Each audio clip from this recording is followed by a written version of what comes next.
High guys, welcome to cricket chat Venkatesh. Two tier test system గురించి మీరు వినే ఉంటారు. అంటే దీని ప్రకారం ఏంటంటే టెస్ట్ క్రికెట్ ఇప్పుడు 12 దేశాలు ఆడుతున్నాయి.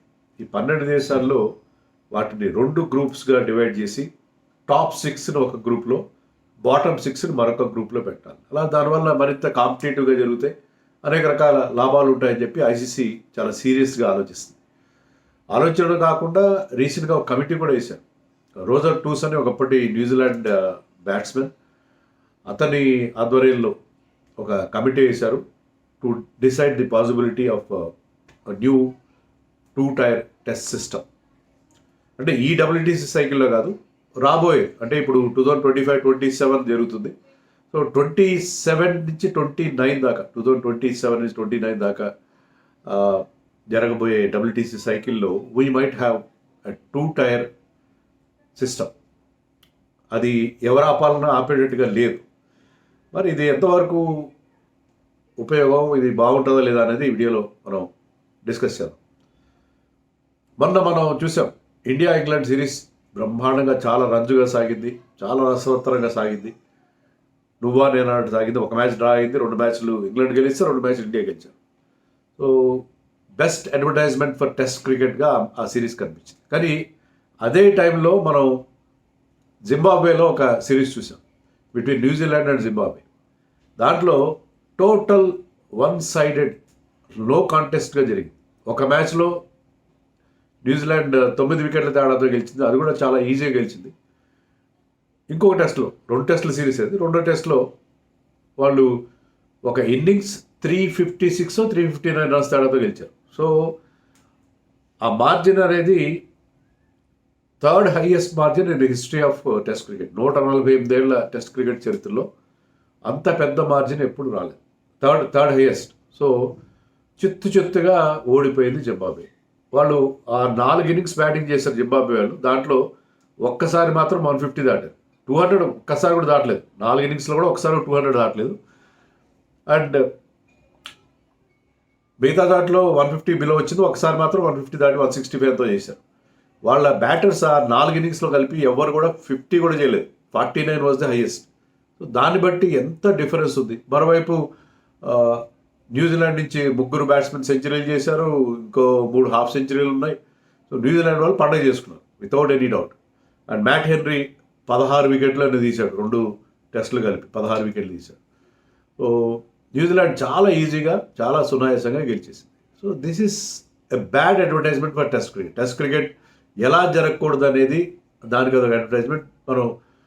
సో ఇక్కడ క్లియర్గా మనకు డిఫరెన్స్ తెలిసిపోతుంది.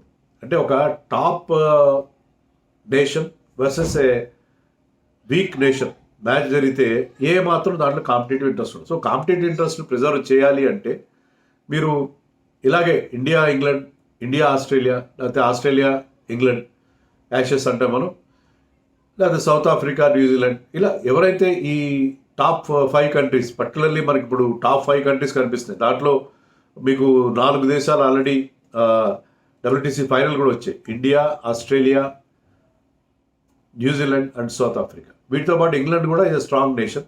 సో 5 దేశాలు, వీటితో పాటు మేబీ శ్రీలంక ఆర్ పాకిస్తాన్, ఈ రెండింటిలో ఒకరు కూడా టాప్ 6లోకి వచ్చే అవకాశం ఉంది.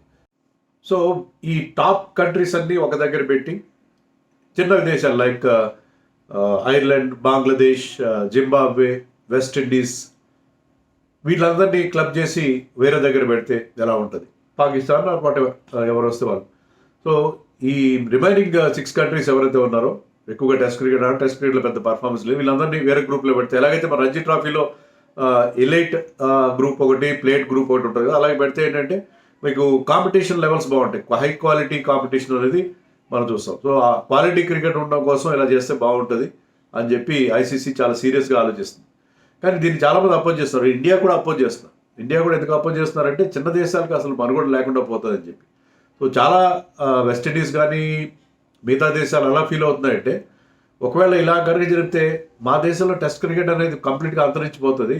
Particular West Indies they dominated test cricket in the 1970s, 80s. 90sలో కూడా వాళ్ళు చాలా వరకు డామినేట్ చేశారు. So they were force in 90s. అంత డామినేట్ చేసినా చేయబోయి 90sలో కూడా ఫోర్స్గా ఉంది. 2000 నుంచి వాళ్ళ ఇది తగ్గిపోయింది, వాళ్ళ కళ తప్పింది వెస్టిండీస్. అయినా సరే వాళ్ళు ఏమనుకుంటారంటే మీకు పెద్ద దేశాలతో ఆడే అవకాశమే లేదా ఎలా, ఎందుకంటే వాళ్ళు మీరు WTC సైకిల్లో చూస్తే 3 సైకిల్స్ జరిగేది ఇప్పటివరకు, వాళ్ళు ఎప్పుడు 8th ప్లేస్ దాటలేదు, ఎప్పుడు 8th ప్లేస్లో వచ్చారు. సో వాళ్ళు టాప్ 6లోకి వచ్చే అవకాశాలు తక్కువ కనిపిస్తున్నాయి, ఎందుకంటే వాళ్ళ దేశంలో క్రికెట్ ఆడే వాళ్ళందరూ కూడా they are aiming at leagues white ball క్రికెట్కే వాళ్ళు ఇంట్రెస్ట్ చూపిస్తారు. T20s ఆడతారు, లేకపోతే అసలు చాలామంది అసలు దేశం తరఫున కూడా ఆడరు, only they play the leagues. So అలాంటి ఒక సిస్టమ్ ఉన్నప్పుడు వెస్టిండీస్ ఎక్కువగా నష్టపోతుంది, పాకిస్తాన్ నష్టపోతుంది, శ్రీలంక నష్టపోతుంది, బంగ్లాదేశ్. వీళ్ళందరికీ ఏంటంటే సరైన ఓకే, మనం జింబాబ్వేతో అసలు టెస్ట్ మ్యాచ్లో ఆడట్లేదు, అండ్ ఆఫ్ఘనిస్తాన్తో కూడా మనం ఒక్క test match ఆడాం, ఆఫ్ఘనిస్తాన్తో. ఐర్లాండ్తో I don't think we ever played A test match. So మనం కొన్ని దేశాలతో ఆడట్లేదు, కానీ there are certain countries like west Indies and Sri Lanka who had a very good run in test cricket. So వాళ్ళు కంప్లీట్గా ఇప్పుడు ఏంటంటే వాళ్ళ రికార్డ్ ఏమాత్రం బాగాలేదు, వాళ్ళు టాప్ 6లోకి వచ్చే అవకాశాలు చాలా తక్కువ ఉన్నాయి.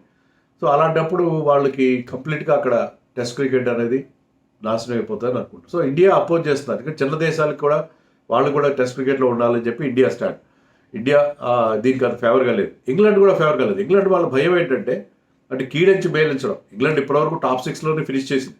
They have not done well in WTCలో, ఎప్పుడు కూడా గొప్పగా చేయలేదు 3 సైకిల్స్లో కూడా, బ్యాస్బాల్ అన్నా ఏమన్నా సరే.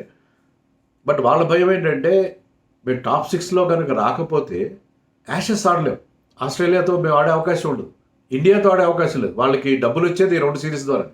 ఇంగ్లాండ్లో టెస్ట్ మ్యాచ్లు బాగా చూస్తారు, వాళ్ళకి చాలా మంచి ఇన్కమ్ వస్తుంది. టెస్ట్ మ్యాచ్లు with big nations like India, ఆస్ట్రేలియాతో టెస్ట్ మ్యాచ్లు జరిగితే దాని నుంచి వాళ్ళు చాలా లాభపడతారు. సో అది లేకుండా అది ఒకవేళ మేము కనుక బాటమ్ హాఫ్లోకి పడిపోతే మా పరిస్థితి ఏంటని చెప్పి ఇంగ్లాండ్ వాళ్ళు అపోజ్ చేస్తారు. Australia supporting this. వాళ్ళు ఏమంటారంటే క్వాలిటీ పెరుగుతుంది ఒకటి. రెండోది ఏంటంటే చిన్న దేశాలు, ఆస్ట్రేలియా CEO, క్రీడా ఆస్ట్రేలియా CEO ఏమంటాడంటే చిన్న దేశాలు మీరు టెస్ట్ మ్యాచ్లు ఆడడం వల్ల వాళ్ళు దివాలా తీస్తారు, టెస్ట్ మ్యాచ్లు కండక్ట్ చేయడానికి వాళ్ళు డబ్బు ఖర్చు అవుతుంది, దాని నుంచి వచ్చే ఇన్కమ్ తక్కువ.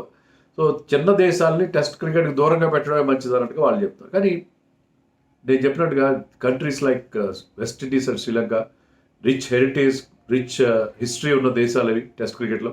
అలాంటి దేశాలకి టెస్ట్ క్రికెట్లో అవకాశం తగ్గిపోతే ఇంకా వెస్ట్ ఇండీస్లో టెస్ట్ క్రికెట్ కంప్లీట్గా స్మాష్ అయిపోతుంది. ఒకవేళ ఎలా జరిగితే కొన్ని రోజులకి ఆ దేశాల్లో టెస్ట్ క్రికెట్ జరిగే అవకాశం ఉండదు.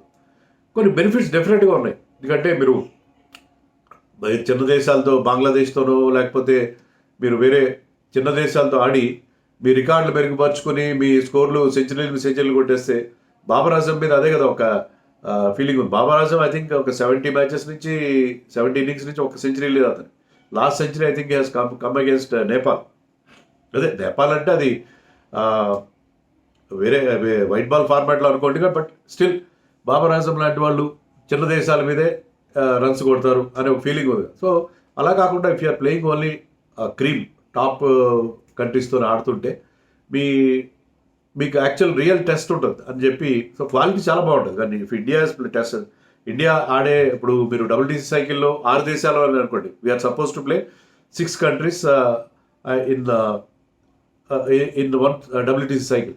6లో కూడా మీరు అన్ని టాప్ కంట్రీస్తో ఆడితే బ్రహ్మాండంగా ఉంటుంది. ఇప్పుడు ఏం ఆడుతున్నాం మనం వెస్ట్ ఇండీస్తో ఆడుతున్నాము, కొన్ని చిన్న దేశాలతో కూడా ఆడుతున్నాం.